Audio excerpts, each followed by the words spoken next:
She said, "Your mom called me controlling. Either she apologizes or I'm gone." I responded, "I'll help you pack." That was the moment the needle dropped out of the groove. The soundtrack of my life, the one filled with the low hum of anxiety and the persistent squeak of walking on eggshells, suddenly went silent. My name is Benjamin, and for 3 years, I had believed that if I was compliant, agreeable, and continuously mediated, I could maintain peace and prevent the people I loved from leaving. That was my lie. I hadn't meant to be cruel. But when she spoke those words, demanding my kind, 58-year-old widowed mother apologize for a conversation she wasn't even privy to, something in me snapped into crystal clarity. She was standing in the middle of my living room, her arms crossed, waiting for my usual shrug and compromise. Instead, I said the unthinkable. I walked to our bedroom closet, pulled out her largest suitcase, the dark green one she brought 3 years ago, unzipped it, and laid it flat on the bed. I started packing her stuff while she stood there in shock. When she realized I was serious, she frantically backtracked. But I had already called the moving company. We had moved into my apartment together about 18 months ago. I bought this place 5 years back, when the market was actually reasonable.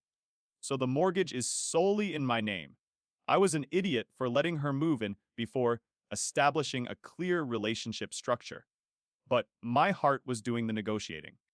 I charged her $600 a month toward shared expenses, which was about 1/3 of what she would have paid for a comparable one-bedroom unit in this area. It was a good deal, a generous deal, and one that was meant to secure the stable, appreciative domestic life I always wanted. It never worked. I thought back to the beginning of the relationship. The red flags were tiny, almost invisible, easily dismissed as just a quirk. But a tiny scratch is still a wound if you keep reopening it. My mom, Sarah, is 58, widowed for 6 years now, and lives about 40 minutes away. She is legitimately one of the kindest people I know. She raised me and my sister mostly alone after my dad got sick, working 2 jobs, never complaining. She's not the overbearing, boundary-stomping mother-in-law type. She calls me maybe twice a week and visits maybe once a month. Before every visit, she always texts or calls to ask if it is a good time. She always brings food, her famous pot roast or homemade soup. But for Elizabeth, my now ex-girlfriend, nothing my mother did was ever right. The food was too heavy. Her visits were too long, even when they only lasted an hour and a half. Her calls were too frequent.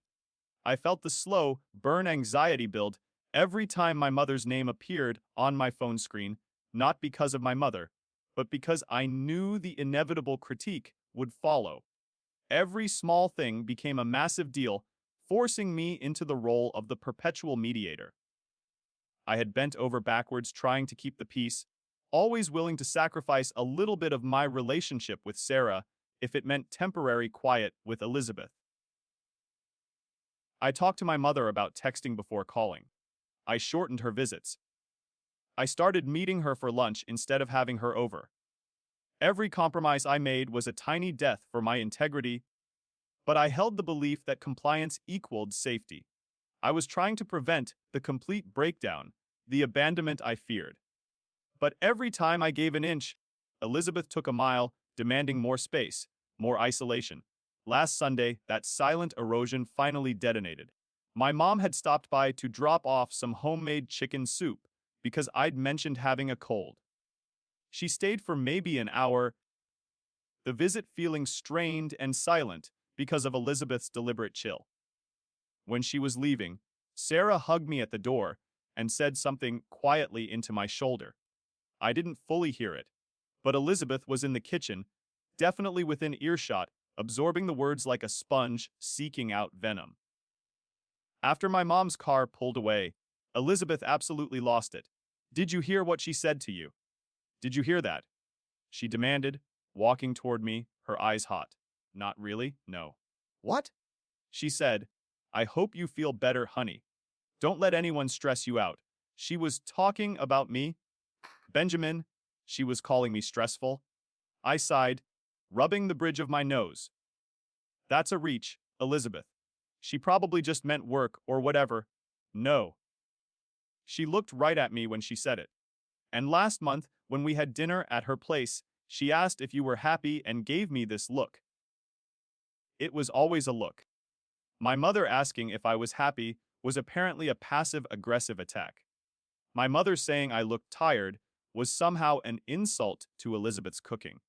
Everything Sarah did got twisted, contorted, and weaponized. I can't keep doing this, I said, the words heavy and real. She's my mother. She's not doing anything wrong. She brought me soup because I have a cold. That's literally it. She's always doing something. She looks at me like I'm not good enough for you. She acts like I'm temporary. Elizabeth stepped closer, her voice dropping, forcing the issue. And she called me controlling last week. This was news to me. I stiffened. What? When? When you went to the bathroom at dinner. She said I seem to have a lot of opinions about your schedule. That's code for controlling. That's what that means. I stared at her, finally seeing the deliberate, cold manufacturing of the crisis. Or maybe she was just making conversation about how I mentioned I should skip the gym that morning. You're reading into things that aren't there. You're taking her side! You always take her side! She yelled, her voice finally breaking. There aren't sides, Elizabeth. She's just existing, and you're treating everything she does as an attack. And then, she said the words that forced me to finally choose my own dignity over her manufactured peace. The words that triggered the quiet demolition of our 3-year relationship. Either your mother apologizes to me for calling me controlling, or I'm leaving. I mean it, Benjamin. I'm done being disrespected. Her or me. Choose. It was the final test of power, and for the first time in years, I didn't fail it. The words hung in the air, not as a desperate plea, but as an assertion of power. I stared at her for what felt like an hour, though it was probably only 30 seconds. 30 seconds to unpack 3 years of emotional history. 3 years of walking on eggshells. 3 years of mediating between someone who wasn't doing anything wrong and someone who saw attacks in every word. 3 years of watching my relationship with my own mother get smaller and smaller because Elizabeth demanded it. My therapist later called this the dissolution of self, the slow erosion of one's identity in service of another person's control. It was the exact fear I had carried since childhood, the fear of losing connection, and here I was, realizing I had engineered the loss myself by constantly trying to appease. I finally understood my own lie. I thought compliance would bring safety. Instead, it had made me a target. Elizabeth didn't want a partner. She wanted a captive whose every external relationship could be controlled, measured, and minimized. I took a deep, quiet breath. I had defended my mother logically, but that was just the preamble. Now came the choice, and this time, the choice wouldn't be for temporary peace. She was talking about me! Benjamin! You know she was. Elizabeth pressed, misinterpreting my silence as hesitation, as the precursor to my usual cave-in. No, I don't know that, I responded, my voice strangely calm, flat, and final. I know that comment. Don't let anyone stress you out. Was innocuous, and you have chosen to twist it into a declaration of war. That's your choice. She blinked, momentarily thrown by the lack of defensive energy in my voice. She was talking about me last month, too. When she asked if you were happy at dinner, and I went to the bathroom, she said, I seem to have a lot of opinions about your schedule. You didn't even hear that. She's trying to drive a wedge between us. I felt a genuine spike of anger. She wasn't arguing about a perceived slight. She was introducing an entirely new, unverified accusation. The controlling comment as the fulcrum for her ultimatum. This was not a plea for reassurance. This was a calculated move to gain total control over my family relationships. You're inventing a history of malice where none exists. Elizabeth, I said, crossing the living room to stand opposite her. My mother lives 40 miles away. She calls me twice a week. She brings soup when I am sick. This is standard, normal family behavior. You treat her like she's an abusive ex-wife trying to break up our home. No, I treat her like she doesn't respect me as your partner, she screamed, her voice cracking now. And you always take her side. You defend her over me. I am supposed to be your priority. There aren't sides, I repeated, refusing to accept the false dichotomy. She is just existing. And you are treating every action she takes as an attack. She brought me soup because I have a cold. That is literally the entirety of her sin. And you are demanding she apologize for it, or you'll leave. The silence that followed was heavy with her expectation. She truly believed that in this standoff, I would crack. I would choose my immediate comfort, my domestic status quo, over defending my mother's dignity. After all, I had done it 100 times before in smaller ways. But this time, the years of small sacrifices became the fuel for my resolve. I had already compromised my relationship with my mother down to the bone. To force her to apologize for a non-existent offense, to validate Elizabeth's paranoia, would be to choose Elizabeth's need for control over my own core values. It would be the final, fatal injury to my sense of self. I looked at the living room carpet, then up at the ceiling, then finally directly into her eyes. There was no rage, no drama, just a quiet, absolute certainty. I walked to the bedroom door.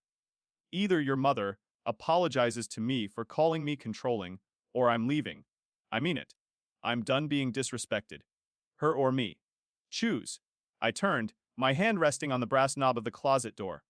Okay, I said calmly. I'll help you pack. She laughed.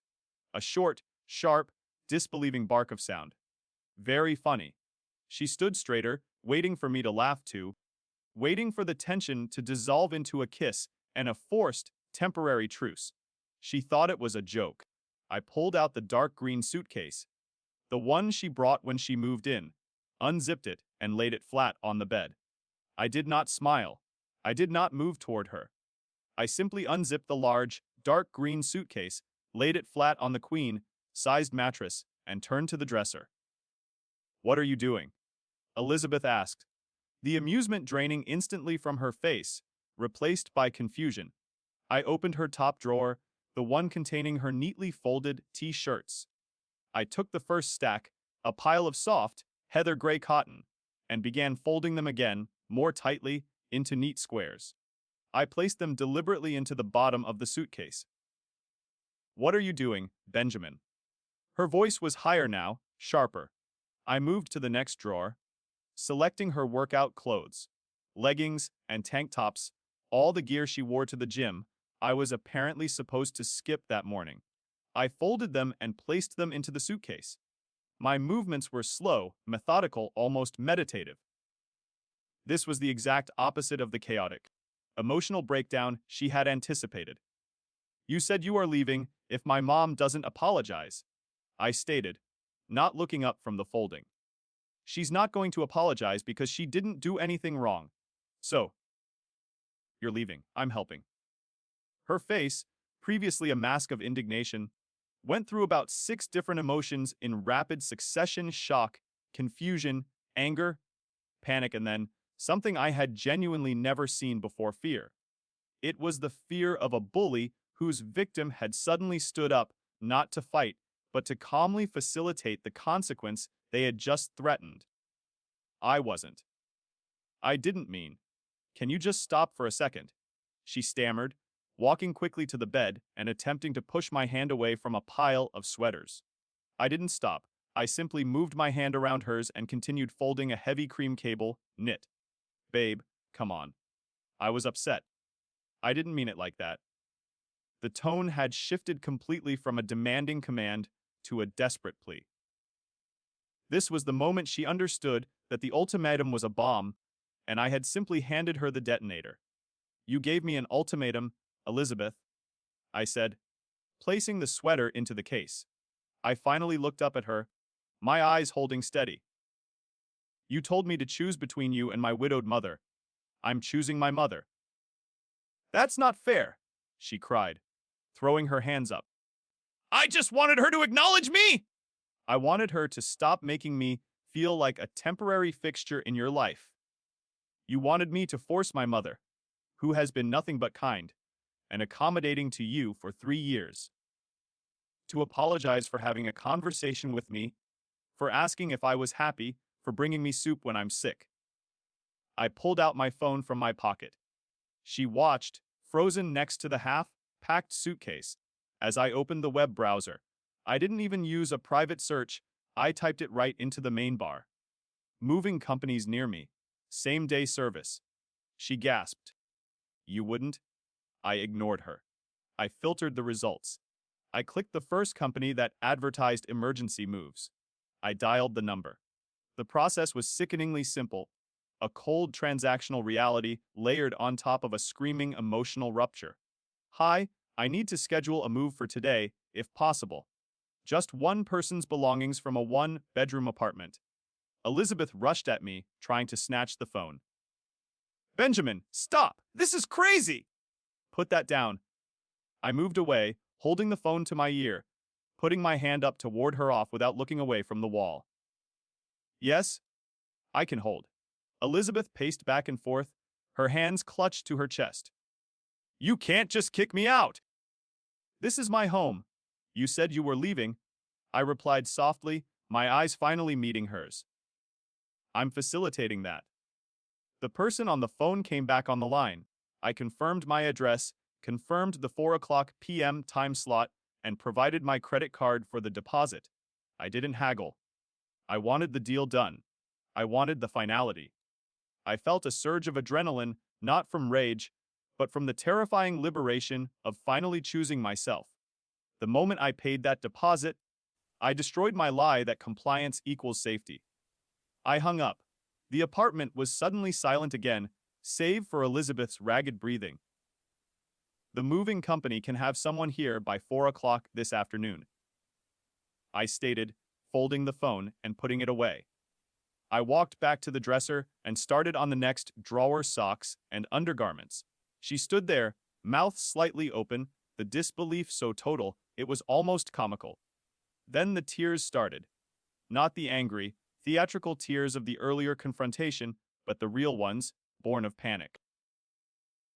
I can't believe you're doing this to me over your mother. I've given you 3 years of my life. I paused my folding, but I didn't look at her. And I've given you 3 years of mine. 3 years of watching you pick apart everything my mom does. 3 years of you trying to isolate me from my family. I'm done. Isolate you. I never. Yes. You told me I shouldn't go to Thanksgiving at her house last year because you were tired. You complained when I called her on her birthday. You made me feel guilty every single time I wanted to see her. That's isolation, Elizabeth. And I let it happen because I wanted to keep the peace. But you don't want peace. You want compliance. She had no response to that. Because it was the truth, and we both knew it, I kept packing. The methodical nature of the task felt grounding. Every folded shirt was a decision. Every sealed box was a boundary. The end was no longer a threat, it was a confirmed appointment with 2 professional movers. The hours between 1:00 and 4:00 p.m. were a masterclass in emotional bargaining. Elizabeth ran through the full spectrum of defensive behaviors. First, the tears and the guilt. I've given you 3 years of my life, Benjamin. And you're doing this over one comment! One bad day! She wailed, leaning against the doorframe of the bedroom, watching me place her bathroom toiletries into a zippered bag. It wasn't one comment, Elizabeth.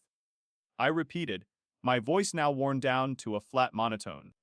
It was 3 years of you slowly trying to erase my mother from my life, and I let it happen because I wanted to keep the peace. But you were never satisfied with peace. You were only satisfied with obedience. She shifted tactics, moving to the aggressive blame.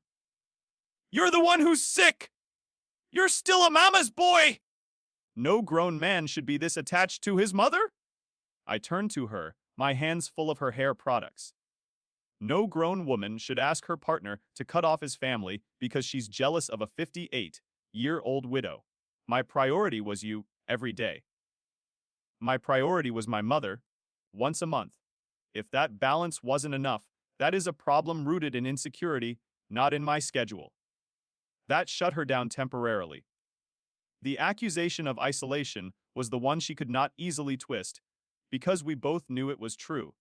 I had gone to Thanksgiving at her sister's house instead of my mother's last year simply to avoid a week of passive-aggressive commentary. I had texted her, "I'll call you later," instead of answering when my mother called, because I dreaded the sigh that would follow. She didn't need to explicitly tell me to isolate myself. She created an environment where seeing my family was simply too exhausting to be worth the effort. At 3:50 p.m., the doorbell rang. It was an industrial, professional sound, utterly out of place on a quiet Sunday afternoon. I answered it. Two men in blue uniforms stood there, their faces neutral, holding clipboards. They looked like they'd seen this specific scenario 1,000 times before. The sight of them solidified the entire day's drama into an undeniable reality. "Benjamin," the lead mover asked. "Emergency same, day residential move for 4 o'clock. "That's right," I confirmed, stepping aside. "Everything in the bedroom, please." Elizabeth, who had been huddled on the couch pretending to text, launched herself toward me, her eyes wide with fresh panic. "You can't let them in! I haven't agreed to this! I'm still paying rent!" The lead mover, without changing his expression, gave her a polite but firm smile. "Mom, we are here for an agreed upon service. If there's a dispute, that's between you and your landlord." I held up my hand, stopping him. "The landlord is me. This woman is a month-to-month tenant who just gave notice that she was vacating the premises. I am simply facilitating her request." Elizabeth shrieked, a sound more theatrical than genuine. "I never gave notice! I gave an ultimatum!" "And I accepted the terms of your departure," I countered, turning back to the movers. "Please start with the clothes." The movers were efficient. They didn't engage, didn't judge, and worked with a mechanical speed that was terrifyingly absolute. Her clothes were sealed into moving boxes I provided. Her shoes, her jewelry, her framed photos, all were systematically removed from my home. The silence was broken only by the scrape of tape and the occasional sigh from the movers, punctuated by Elizabeth's desperate, cyclical wailing. She tried a final appeal as the last box was being taped shut. She cornered me by the kitchen, tears streaming down her face. "Where am I supposed to go?" "I don't have anywhere to live! I have no plan." "You have your sister's place, your mom's place, friends," I said, not unkindly. "You're not helpless. You have resources. You just chose to use your ultimatum as leverage, assuming I wouldn't call the bluff." "I can't believe you're doing this over one comment," she repeated, clinging to the false narrative. "It wasn't one comment," I said, looking her directly in the eye, finally laying down the burden of the past 3 years. "It was 3 years of you slowly trying to erase my mother from my life. And I let it happen because I wanted to keep the peace. But you don't want peace. You want compliance. And I'm done complying." She stared at me like she was seeing me for the first time. A man of clear boundaries, backed by 2 uniformed professionals, who would not be controlled. By 7 o'clock p.m., the truck was loaded.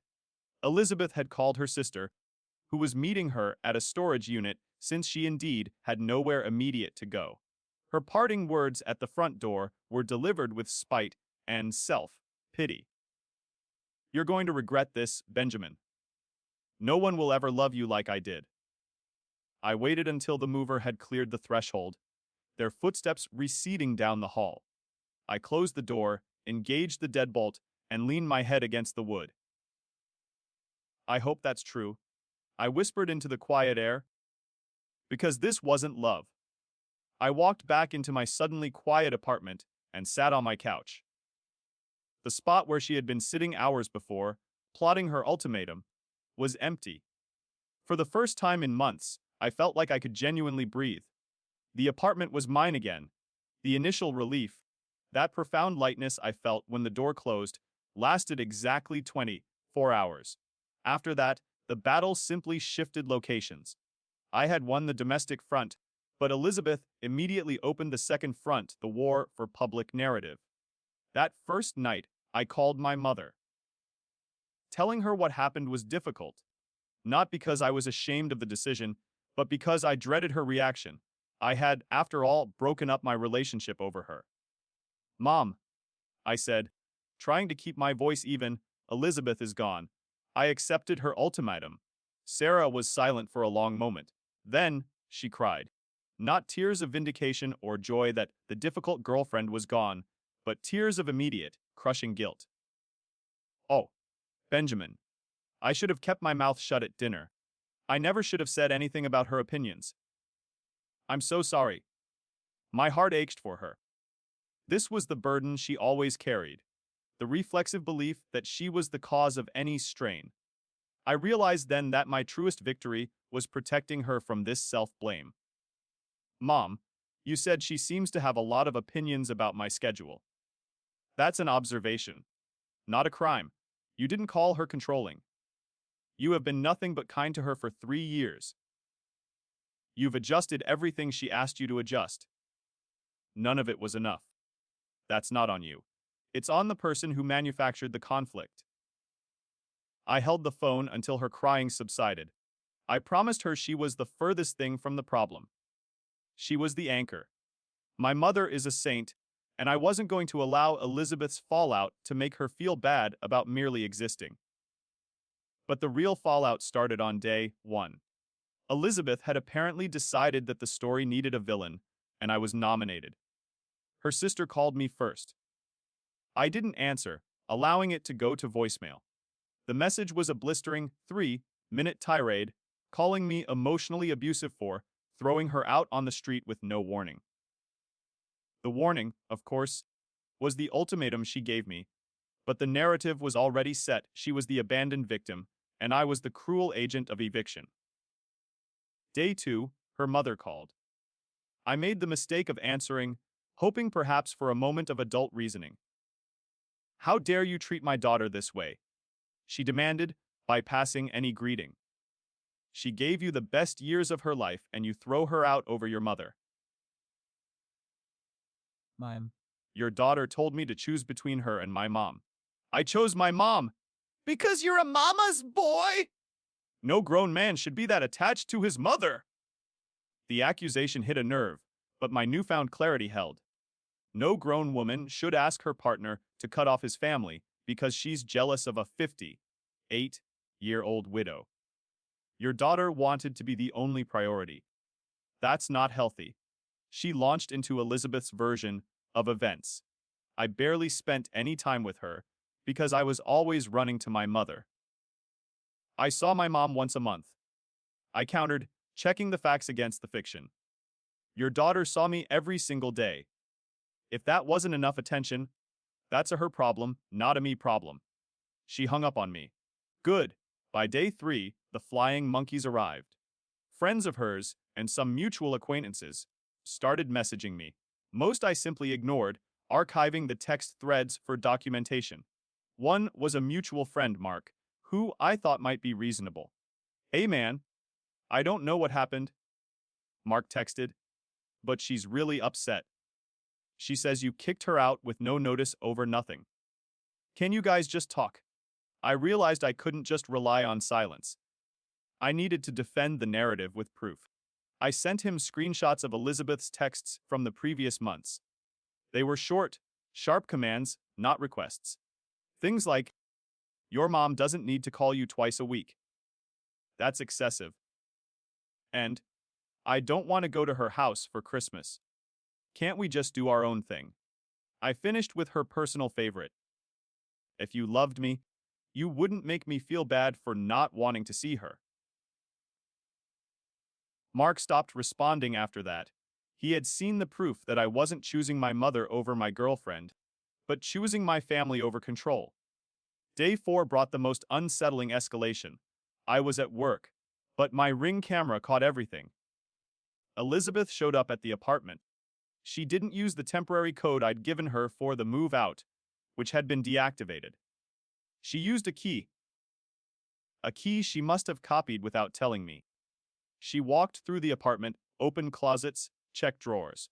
She moved to my desk and started going through papers.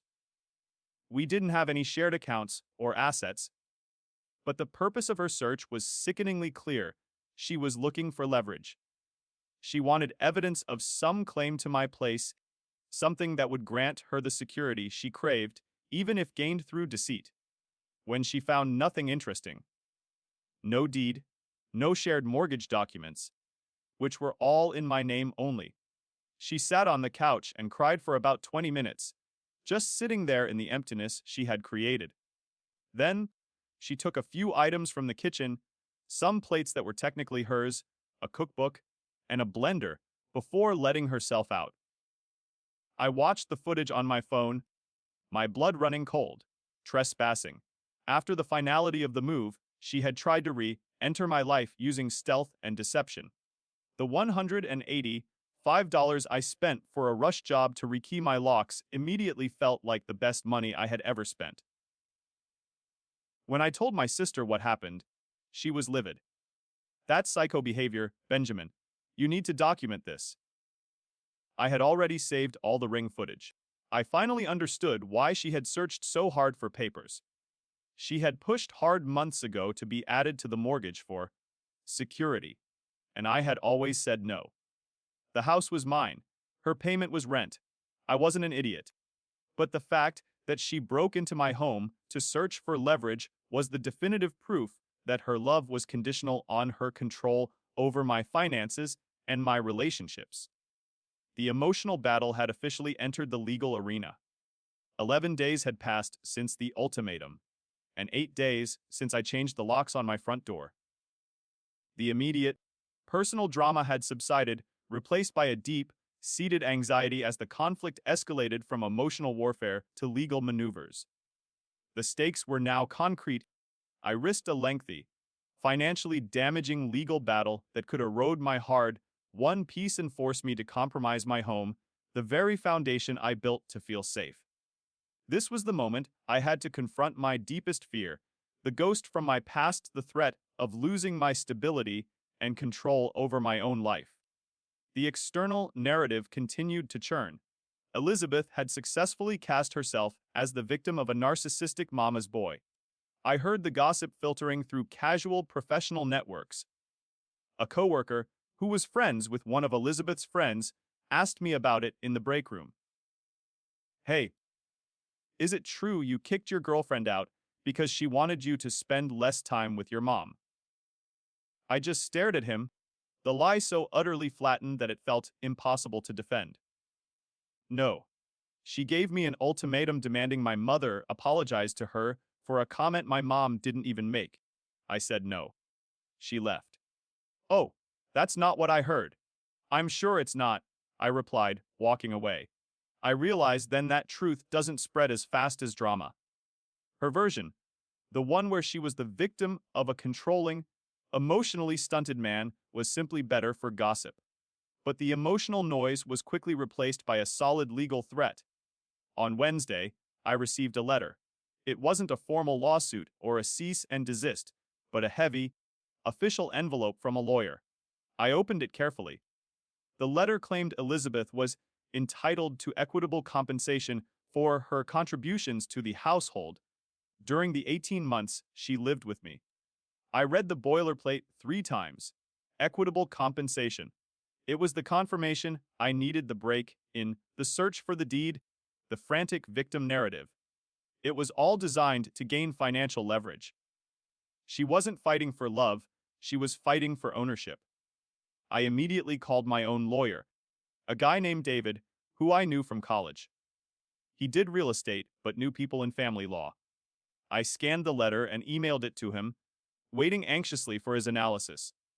His response, after reading the letter, was a wonderfully grounding, 2-word email. "This is garbage." We talked for an hour. David laid out the breakdown that neutralized the threat, 1 point at a time. First, You have the mortgage and deed solely in your name, he explained. Second, her monthly payment was explicitly structured as rent, and you have the Venmo memos to prove it. No fuzzy language about household contribution or equity. Third, you didn't have a cohabitation agreement, which is actually fine because it would have been more trouble than it was worth.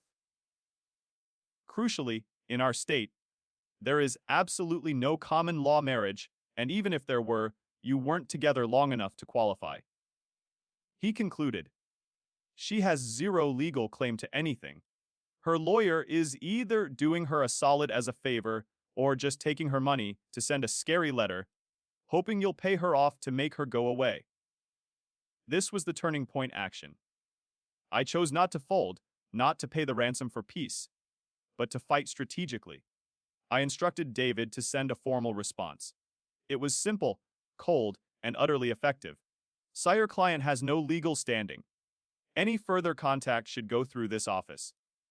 Additionally, we have video evidence of your client entering the property without permission after returning her keys, which constitutes trespassing. We advise your client to cease all contact. The inclusion of the trespassing footage was the perfect counter-punch, shifting the legal risk entirely back onto her side. But the entitlement from her family continued. Her father, a man I'd met exactly twice in 3 years, finally got involved. He called me on Thursday, his voice aggressive from the start, a low, demanding growl. You need to give my daughter what she's owed, Benjamin. Sir, she's not owed anything. She paid rent. She didn't contribute to my mortgage. He scoffed. She helped build that home with you. She cleaned. She cooked. She made it a home. I recited my lawyer's facts back to him, maintaining a firm, professional tone. She lived there rent-free for the first 6 months before I even asked her to contribute. After that, she paid below market rate. If anything, she got a great deal. I've already heard from your lawyer. He agreed she has no case. That wasn't entirely true, but it was effective in shutting down the layperson's argument. He mumbled something about me not hearing the end of this and hung up. I knew that was the end of it. The organized, professional threats had failed. The legal strategy, backed by evidence and fact, had neutralized the largest risk to my stability. Now that the walls of my home were legally secured, I allowed myself to re-engage with the emotional reality. My mother came over for dinner last night. It was the first time she'd been in my apartment without Elizabeth hovering and making subtle comments about the visit being too long. She stayed for 4 hours. We watched an old movie. She made her famous pot roast. She told me stories about my father that I'd never heard, gentle memories from their courtship. She fell asleep on my couch for 20 minutes, and I just let her nap, absorbing the quiet, uncomplicated presence of family. It was the best evening I'd had in 3 years. My home finally felt safe again, not just financially, but emotionally. I was free of the ghost of fear because I had chosen truth over compliance. The legal maneuvers had subsided, leaving a residue of quiet victory. It had been about 2 weeks since my lawyer sent the trespassing notice, and the lawyer Elizabeth's family friend was running interference for finally threw in the towel. He sent one last, weak letter asking if I would consider a minimal settlement to avoid prolonged conflict. It was a fishing expedition, a final attempt to secure some kind of payment. David responded with a detailed, 7-page breakdown of why she had no case, citing state tenancy laws and mentioning the documented video evidence there. That was the end of it. The lawyer had apparently told Elizabeth's family that she was grasping at straws and he would not take the case to court. But Elizabeth wasn't done. Having failed to attack my home and my finances, she initiated the most aggressive, desperate move yet. She attacked my professional life. It happened around 2 weeks ago. I was at my desk, focused on a spreadsheet, when the office receptionist called. Benjamin, there's a woman in the lobby saying she's your girlfriend and she needs to speak with you urgently. I closed my laptop, the pit in my stomach instantly reforming. I work in a modern office building with actual security protocols. This was a severe violation of my boundaries. She's my ex-girlfriend. I corrected, my voice hard. Please ask her to leave. She's being very insistent. She says it's an emergency. Then please call security. I instructed, keeping my tone perfectly level. I watched on the camera feed accessible through my internal system as the security guard approached her. Elizabeth was standing by the visitor check-in desk, well-dressed, but visibly distraught. She started crying, making a scene, saying I was destroying her life. The guard was professional and calm. He simply walked her to the exterior door and ensured she left the premises, his body language suggesting absolute, unwavering control. This office showdown was my lowest point. It was the moment the conflict bled fully out of the personal sphere and risked my professional reputation and dignity. It was the absolute proof that her need for control transcended common sense and self-preservation. My human resources department called me immediately afterward. Benjamin, we need to know if you require anything documented. Is this a personal security concern? Yes, I said, not hesitating. Please note it in my file as a documented security concern involving my ex-girlfriend, including the date and time of the incident. My boss, who had seen the whole spectacle on the security monitor, pulled me aside later that afternoon. Everything okay, Benjamin? Ex-girlfriend issues, I explained. She doesn't handle rejection well? Clearly, he said, leaning on the doorframe. Let us know if you need anything adjusted. A different parking spot, adjusting your entry times, whatever you need. We take employee safety seriously. I appreciated that more than I can say. It was a lifeline of normalcy and support in the midst of her chaos. The family campaign of character assassination continued for another week. Her mom left me a voicemail calling me heartless and cold. Her sister tried to friend request my actual friends on social media to spread her victim narrative. Her dad, who I had barely met, sent me a long email saying I'd ruined his daughter's life. I responded to exactly none of it. What would be the point? They had decided I was the villain. Nothing I said would change that. The few mutual friends who believed her version without asking me for my side simply stopped calling. Fine. But the friends who actually knew me, the ones who had watched Elizabeth criticize every visit, every phone call, every holiday with my family, they understood immediately. One friend, Richard, put it perfectly. She made you choose, Benjamin. You chose. She just didn't think you'd actually do it. That was the core of it, wasn't it? She was so sure the ultimatum would go her way. She was so confident that I would cave, like I always did, to keep the peace. And when I didn't, when I actually called her bluff by dialing a moving company, her entire worldview cracked. It was a test of power, and when I showed her she had none, it was terrifying for her. My sister checked in on me. You know she's dating someone new already, right? Posted it 3 weeks out, and she's already found someone who appreciates her. I genuinely hope that's true. I hope she finds someone who is okay with the dynamic she wants. Someone who doesn't have a family or doesn't care about maintaining one. Someone who won't feel the walls closing in when she makes those small demands that turn into big ones. I also talked to my therapist about it. I had started seeing someone, recognizing that breakups are hard, even when you're the one who made the call. She had an interesting perspective. People who give ultimatums usually don't expect them to be taken literally. My therapist explained. They're testing boundaries. They want to see how much power they have. When you called the moving company, you showed her she had no power over you at all. That's terrifying for someone whose entire relationship strategy is based on control. That made perfect sense. She hadn't wanted me to choose her over my mom. She wanted me to keep choosing her in small ways, little by little, until one day I'd look up and realize I had no family left and she'd be all I had. That's control. That's isolation. And I almost let it happen, The weirdest part of all this is that she still doesn't think she did anything wrong. Her sister sent me one last text last week. I still haven't blocked any of them. I want the documentation. Saying that Elizabeth just wanted to feel like a priority and that any good boyfriend would have chosen his partner. I responded for the first time in weeks. It was short. It was final. Any good partner wouldn't have asked me to choose in the first place. I haven't heard from any of them since. The final battle was won. It has been about a month since the day I picked up the phone and called a moving company. The immediate crisis is over.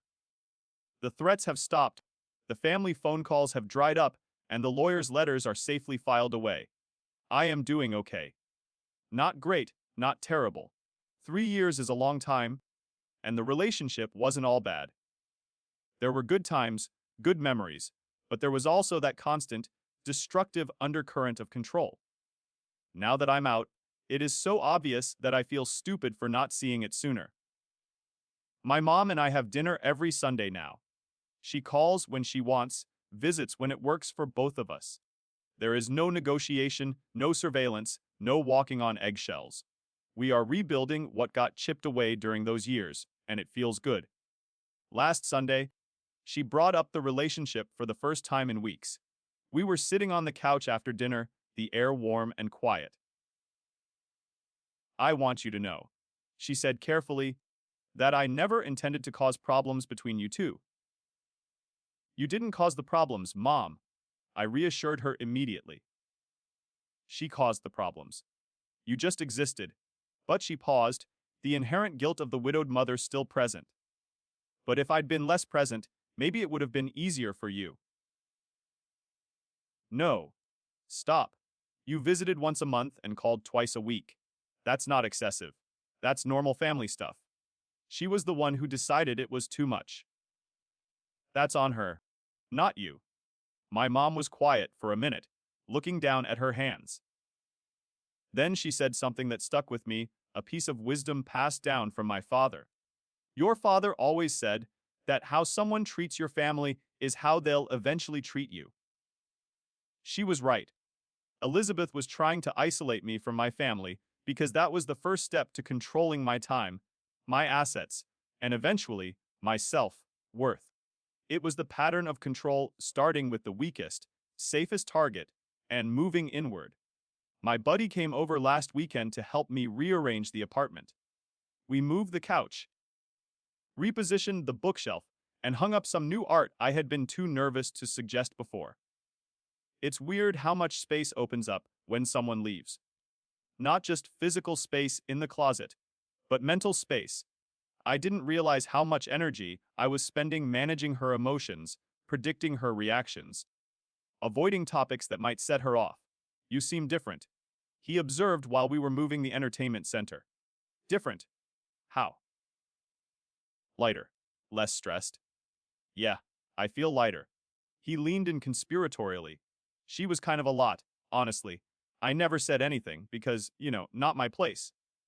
But man, the way she'd get when your mom called, the faces she'd make, it was uncomfortable to watch. It's funny how everyone saw it except me. Or perhaps, I saw it, but simply refused to admit the cost of maintaining the relationship until I was forced to look at the bill. My sister confirmed that Elizabeth is indeed dating someone new already. I genuinely hope that's true. I hope she finds someone who is okay with the dynamic she wants. Someone who won't feel the walls closing in when she makes those small demands that turn into big ones. I hope she's happy. I really do. Just somewhere far away from me. The apartment is quiet now. My stuff is where I leave it. My schedule is my own. My family is back in my life in the way they should have always been. Was it worth 3 years to learn this lesson? I don't know. But I'm not going to waste any more time thinking about it. Someone in my original post asked if I felt guilty about how quickly I moved, about the moving company, the same day exit, all of it. The answer is no. When someone gives you an ultimatum, when they force you to choose between them and your family, they've already made the choice for you. They're just waiting for you to rubber stamp it. I didn't rubber stamp it. I called the bluff, and now I'm free. I have found my truth. True love requires vulnerability and boundaries, not compliance. The safety I sought in silence was always available in my voice. Time to log off and go live my life.